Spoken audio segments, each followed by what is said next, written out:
আপনাদেরকে মানে বোঝাতে পারলাম না উত্তম আচরণ নাকি কত ভারী। একটু আপনারা শুনেছেন সিয়াম পৃথিবীর আশ্চর্য ধরনের ইবাদত, দান পৃথিবীর পাওয়ারফুল শক্তিশালী ইবাদত, সিয়াম আশ্চর্য ধরনের ইবাদত। পৃথিবীতে যত ইবাদত আছে সব ইবাদত নাকি ফেরেশতা মণ্ডলীরা লিখেন। পৃথিবীতে যত নাকি ইবাদত আছে সব ইবাদত নাকি ফেরেশতা মণ্ডলীরা লিখেন।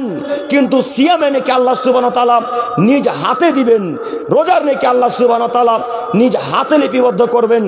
কত যে দিবেন আল্লাহ আমাকে আপনাকে বলতে পারি না, কত যে দিবেন আল্লাহ সুবহানাহু ওয়া তাআলা সিয়ামের নেকি রোজার নেকি বলতে পারি না। এত দামি ইবাদত, এত পাওয়ারফুল ইবাদত, তারপরেও যখন সিয়ামের নেকিকে আল্লাহ এক পাল্লায় দিবেন, আর এক পাল্লায় উত্তম আচরণ, ভালো আচরণ, পাড়া প্রতিবেশীর সাথে ভালো আচরণ নেকিকে যখন আল্লাহ আর এক পাল্লায় দিবেন, তখন যেই পাল্লাটা ভারী হবে তার নাম হলো উত্তম আচরণের পাল্লা। কথা মনে এখনো বুঝতে পারেননি? তার মানে সব থেকে ভারী ইবাদতের নাম কি বলেন দেখি? ভালো আচরণ, প্রতিবেশীর সাথে ভালোভাবে কথাবার্তা বলা, প্রতিবেশীর সাথে ভালো আচরণ করা, পিতামাতার সাথে ভালো আচরণ করা। যত ভারী ইবাদত হবে অন্য কোনো ইবাদত তত ভারী হবে না। হোক না কেন সলাৎ, হোক না কেন হজ, হোক না কেন জাকাত, হোক না কেন দান খায়রাত, হোক না কেন অন্য ভিন্ন ধরনের ইবাদত, যে কোনো ইবাদত হোক না কেন, সব থেকে যে নেকিটা ভারী হবে কিয়ামতের মাঠে তার নাম সদাচরণ। আজকের পর থেকে এখানে তওবা করে উঠবেন, আজকে এখান থেকে তওবা করে উঠবেন যে আল্লাহ কিয়ামত পর্যন্ত যতদিন পৃথিবীর বুকে বেঁচে থাকবো ততদিন পর্যন্ত আর কোনোদিন কোনো মানুষকে, কোনোদিন কোনো পিতামাতাকে, কোনোদিন কোনো ভাই বোনকে, কোনোদিন কোনো মানুষকে, হোক না কেন মুসলিম, হোক না কেন খ্রিস্টান, হোক না কেন বেধর্মী, হোক না কেন হিন্দু, কাউকে কোনোদিন কষ্ট দিয়ে কথাবার্তা বলবো না। আপনার প্রতিবেশী যদি মুসলমান হয় তার সাথে তো ভালো আচরণ করবেনই। আপনার প্রতিবেশী যদি মুসলমান হয় তার সাথে তো ভালো আচরণ করবেনই। যদি প্রতিবেশী হিন্দু, খ্রিস্টান, বৌদ্ধ, সাঁওতাল, ডোম, চামার, ইহুদি হয় তবু আপনি তার সাথে ভালো আচরণ করতে বাধ্য। আপনি তার সাথে ভালো আচরণ করতে কি বাধ্য? আপনাকে তার সাথে ভালো আচরণ করতেই হবে। সে আল্লাহকে মানুক চাই না মানুক, আপনি তার সাথে খারাপ আচরণ করতে পারবেন না। যদি নবীকে গালি দেয় তখন ভিন্ন বিষয়। রাসূলকে যারা গালি দেয় তাদের মৃত্যুদণ্ড হতে হবে, এদের কোনো বাঁচার পথ নেই। রাসূলকে যারা গালি দেবে তাদেরকে মৃত্যুদণ্ড দিতে হবে। মৃত্যুদণ্ড কে দিবে? সরকার। ইসলামিক রাষ্ট্র যদি চলে, ইসলামিক আইন যদি চলে, সেই লোকটাকে হত্যা করে ফাঁসির কাস্টে ঝুলাবে সরকার, আমি আপনি নয়। যে লোকটা মুসলমানকে, যে লোকটা আমাদের নবীকে গালি দিয়েছে তাকে হত্যা করে দিলেন আপনি হত্যা করতে পারবেন না। হত্যা করবে কে বলেন দেখি? সরকার।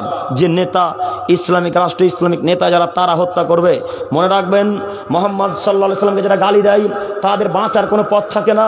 মুহাম্মদ সাল্লাল্লাহু আলাইহি ওয়াসাল্লামকে যারা গালি দেয় তাদের বাঁচার কোনো পথ থাকে না। যদি তওবা করে সেটা ভিন্ন বিষয়। মনে রাখবেন, এই যে বাংলাদেশের কোনো একটা নাস্তিক, বাংলাদেশের কোনো একটা জাতি বেধর্মী, বাংলাদেশের কোনো একটা জারদ সন্তান আবারও মুহাম্মদ সাল্লাল্লাহু আলাইহি ওয়াসাল্লামকে নিয়ে কটু মন্তব্য করেছে, আবারও মুহাম্মদ সাল্লাল্লাহু আলাইহি ওয়াসাল্লামকে নিয়ে খারাপ মন্তব্য করেছে, আবার মুহাম্মদ সাল্লাল্লাহু আলাইহি ওয়াসাল্লামকে গালি দিয়েছে, আবার মুহাম্মদ সাল্লাল্লাহু আলাইহি ওয়াসাল্লামের ব্যাপারে অন্য মন্তব্য করেছে। এই লোকটার ব্যাপারে বাংলাদেশের প্রায় আলেম ওলামায়ে কেরামগণ, বাংলাদেশের প্রায় মানুষ মাঠে নেমেছে। এর ফাঁসি চাই, একে হত্যা করতে হবে, একে জেলখানায় বন্দী করতে হবে। জি, এটাই শরীয়ত, এটাই হাদিস। মুহাম্মদ সাল্লাল্লাহু আলাইহি ওয়াসাল্লামকে যে গালি দিবেন, মুহাম্মদ সাল্লাল্লাহু আলাইহি ওয়াসাল্লাম যে কটু মন্তব্য করবে, মুহাম্মদকে নিয়ে যে উল্টাপাল্টা কথা বলবে, তার ফাঁসি চাই, তার ফাঁসি চাই, তার ফাঁসি চাই। এ কথাই চূড়ান্ত। সারা পৃথিবীর মানুষকে বিরোধিতা করতে হবে সে লোকটার ব্যাপারে। সারা পৃথিবীর মানুষের উচিত ওই লোকটার বিরুদ্ধে কথাবার্তা বলা। সারা পৃথিবীর মানুষের উচিত ওই লোকটার বিরুদ্ধে কথাবার্তা বলা। প্রত্যেকটা মানুষকে বলতে ওই লোকটার ফাঁসি চাই। ফেসবুক, ইউটিউব, টুইটার, ইনস্টাগ্রাম, আরও যাবতীয় অনলাইনের যত অ্যাপস আছে সব অ্যাপসে আপনি লিখুন ওই লোকটার ফাঁসি চাই। আপনি বিশ্বাস করুন যে আল্লাহ নবীকে গালি দেয় তার বাঁচার কোনো পথ নেই। একটু দেখেন, আপনাকে দেখাচ্ছি। একজন সাহাবীর স্ত্রী দাসী, স্ত্রী নয়, কিছু বলছেন? একজন সাহাবীর দাসী আল্লাহ নবীকে প্রতিদিন গালি দিত। একটু আপনারা আমার দিকে তাকান। বক্তব্য যদি গতি, আপনারা যদি কথা এদিক ওদিক করেন তাহলে বক্তব্যের গতি বুঝতে পারবেন না। একটু আমার দিকে লক্ষ্য করুন, আমি আপনার দিনী ভাই, আপনি একটু আমার দিকে এক খেলে চেয়ে থাকুন। একজন সাহাবীর দাসী মুহাম্মদ সাল্লাল্লাহু আলাইহি সাল্লামকে গালি দিত, দিন রাত গালি দিত। আর এই সাহাবীটি বলতেন, এই তুই গালি দিস না রে, আমাদের বিশ্ব নবী, আমাদের নবীকে তুই গালি দিতে পারবি না। প্রায় দিন তাকে বুঝাতো, প্রায় দিন তাকে বলতো তুই মোহাম্মদ সাল্লাল্লাহু আলাইহি ওয়াসাল্লামকে গালি দিতে পারবি না।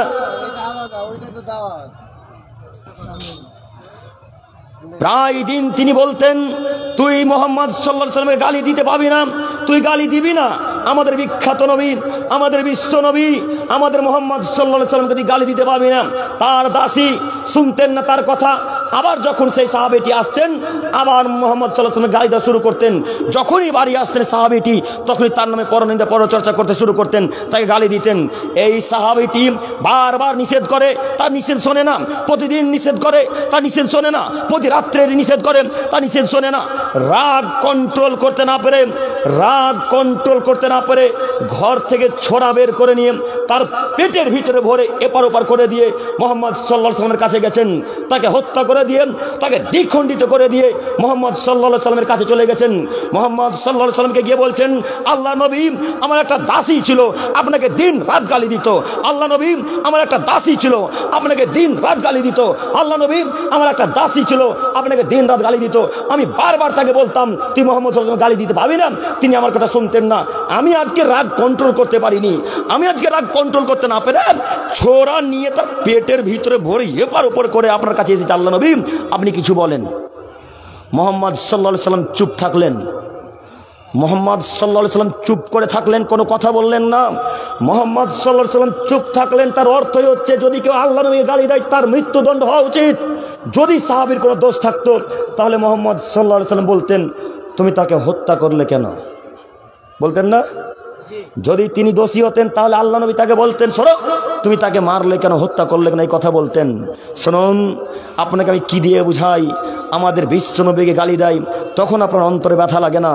আমাদের নবীকে যখন গালি দেয় তখন আপনার অন্তরে ব্যথা লাগে না।